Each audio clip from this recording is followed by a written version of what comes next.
민달팽이 세대. 지금 청년들의 현실을 직시하는 말입니다. 2020년 주거 실태 조사에 따르면 청년들의 자가 점유율은 16.1%로 암울한 현실을 보여줍니다. 노년 가구가 더 이상 보유주택을 상속하지 않으려는 수치가 나타나고 청년 세대의 비정규직 비중은 점차 늘어나 안정적인 수입을 얻기가 어려워졌습니다. 이러한 이유로 청년들이 내 집 마련을 하기가 더 어려워지는 현실입니다. 주택을 보유하지 못한 청년들의 선택지는 자연스럽게 줄어듭니다. 지옥고라는 말은 청년 주거의 상황을 단적으로 보여주는 예시로 이들을 위한 맞춤형 주거 공간의 필요성을 알려줍니다. 반면에 아이러니하게도 우리 주변에는 사용하지 않고 방치되어 있는 폐건물들이 많이 있습니다. 사회 문제로 떠오르는 청년 주거 문제, 방치되어 있는 폐건물들. 이 두 가지 문제들을 리모델링을 통하여 해결하고자 하였습니다. 앞선 이유로 저희가 선택한 대상지는 채병원입니다.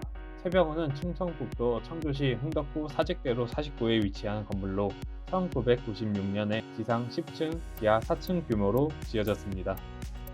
5년째 사용되지 않고 방치된 채병원은 사직대로와 인접해 있어 교통에 접근이 쉽고 동쪽으로는 공원, 남쪽으로는 춘복대 학교가 있으며 주변에는 상가들이 가까이 있습니다. 또한 남측이 전망이 좋아 생활하기에는 적합한 환경이라고 생각했습니다. 채병원은 리모델링 하기 위한 정보를 구하고자 온라인으로 정보 공개 신청을 하였고 시청과 동사무소에 방문하였습니다. 그러나 건축주 외에는 건물 정보가 공개되지 않아서 원하는 정보를 얻을 수 없었습니다. 도면을 얻기 위해서 저희는 건물 관리인에게 연락을 취했습니다. 하지만 건물 관리인도 CAD 도면은 가지고 있지 않았고 저희에게 설계 도면을 보여줄 수는 없다고 하였습니다. 허가를 받고 들어간 건물 내부의 사진입니다. 건물은 지하 2층부터 10층까지 볼 수 있었고 약 3시간 동안 현장 조사를 통하여 채병원 내부 구조를 파악할 수 있었습니다. 다양한 방법으로 건물에 대한 정보를 얻으려 했으나 도면과 같이 정말 필요한 정보는 얻기 힘들었고 또한 수집한 정보를 정리하기도 어려웠습니다. 리모델링에서 필요한 정보가 대부분 존재하지 않았고 수집한 자료도 종합할 필요가 있다고 판단하여 지금까지 수집한 자료들을 토대로 역설계를 진행하였고 한 개의 모델의 정보를 저장하였습니다. 첫 번째로 역설계에 사용된 자료는 기상 데이터입니다. 기상 데이터는 기상 자료 개방 포털의 자료를 사용합니다. 특정 연도의 데이터를 사용하는 경우 그 지역의 기상을 대표한다고 보기 어렵습니다. 따라서 1991년도부터 2020년도까지 기상 데이터를 대표하는 값을 구하고자 각 연도의 기온, 습도, 현지 기압, 일사, 풍속, 풍향, 정운량 값을 사용하였습니다. 이렇게 정리한 값을 비교하여 각 월을 대표할 가장 적절한 연도의 값을 골라줍니다. 골라준 값을 모아 연간 기상 데이터를 만들었습니다. 만들어준 데이터는 분석 프로그램에서 활용 가능하도록 BIM 파일로 변환합니다. 다음으로 역설계에 사용된 자료는 단열에 대한 정보입니다. 단열에 대한 정보는 건축물 대장과 감정평가서를 통해 확인할 수 있었습니다. 먼저 건축물 대장에서 허가일을 확인합니다. 이후 감정평가서에서 건물의 구조를 확인하여 어떠한 재료를 사용하였는지 확인합니다. 이를 바탕으로 1996년도에 완공된 외단열임을 확인할 수 있었습니다. 1984년이 당시 단열에 대한 최신 기준이었기 때문에 그에 맞춘 재료와 단열 성능을 설정했습니다. 앞에서 정리한 기상 데이터와 단열 정보를 통해 이퀘스트 모델을 작성합니다. 이퀘스트를 사용하는 이유는 주어진 단열 성능, 창문의 크기, 주변의 건물, 기상 조건에 따라 발생하는 부하와 사용되는 에너지를 확인하기 위해서입니다. 먼저 청주 지역을 대표하는 기상 데이터를 입력합니다. 다음에는 주어진 재료의 조건에 따라 외벽을 구성한 후 내벽과 외벽을 입력합니다. 이퀘스트로 시뮬레이션한 결과값을 통해 이전 건물의 항목별 에너지 사용량을 확인할 수 있었습니다. 또한 항별 일조 시간 등 각종 조건을 확인할 수 있었습니다. 역설계를 진행하면서 나온 건물의 구조를 모델링하였습니다. 그 후 건축계획과 기존 구조체에 맞춰 증축 구조물을 설계했습니다. 구조 모델을 마이더스로 이동하였습니다.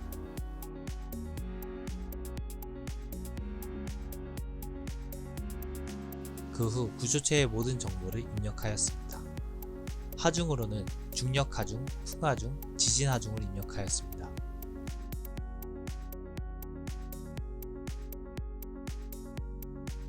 하중 정보가 있으니 마이더스 자체의 오토 기능을 활용하여 하중 조합을 완성하였습니다. 해석을 실행하고 모멘트, 전달력 값을 확인할 수 있었습니다. 리바 디자인을 마지막으로 구조 디자인을 마무리하였습니다. 마이더스에서 나온 정보값을 레빈 모델로 이동하였고 중축 건물에 철근 배치를 하였습니다.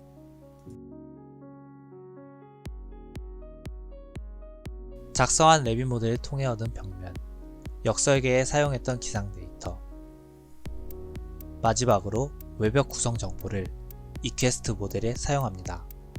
하지만 역설계와 달리 외벽을 구성하는 방식에 차이가 있습니다. 먼저 법적으로 단열에 대한 기준이 바뀌었기 때문에 지역에 알맞은 단열재를 선택해야 합니다. 조달청 나라장터에 단열재 단가와 열저항을 확인하여 단가는 낮고 열저항은 높은 단열재를 선택합니다.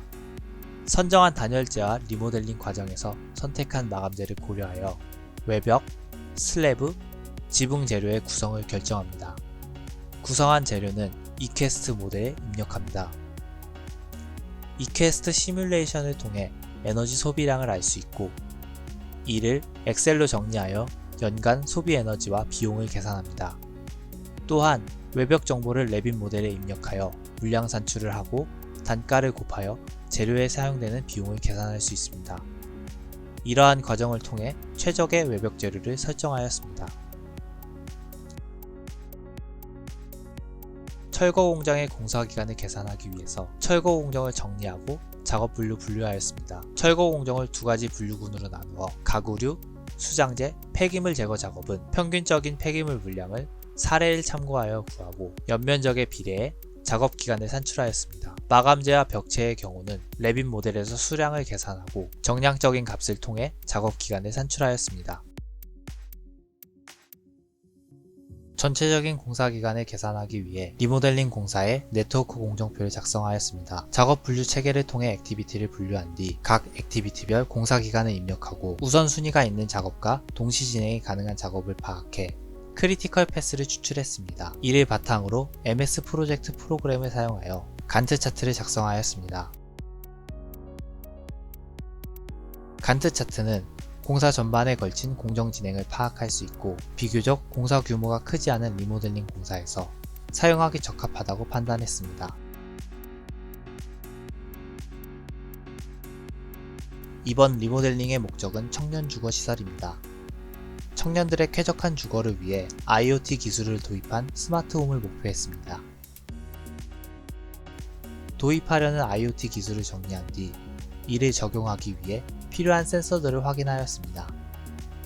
각각의 용도와 범위를 고려해 위치와 수량을 선정하고 빔 모델에 적용하였습니다. 마지막으로 가상 시공 시뮬레이션을 진행하였습니다. 나빅스웍스에서 시공 시뮬레이션을 진행하기 위해 레빈 모델을 가져왔습니다. 레빈 모델이 가지고 있는 부재의 정보와 MS 프로젝트로 작성한 공사 스케줄을 연동시켜 시공 시뮬레이션을 진행했습니다. 시공 시뮬레이션을 함으로써 공사의 진행을 미리 예측할 수 있고 시공사가 아닌 다른 이들에게 공사를 설명할 때 리모델링 공사에 대한 이해도를 증가시킬 수 있었습니다.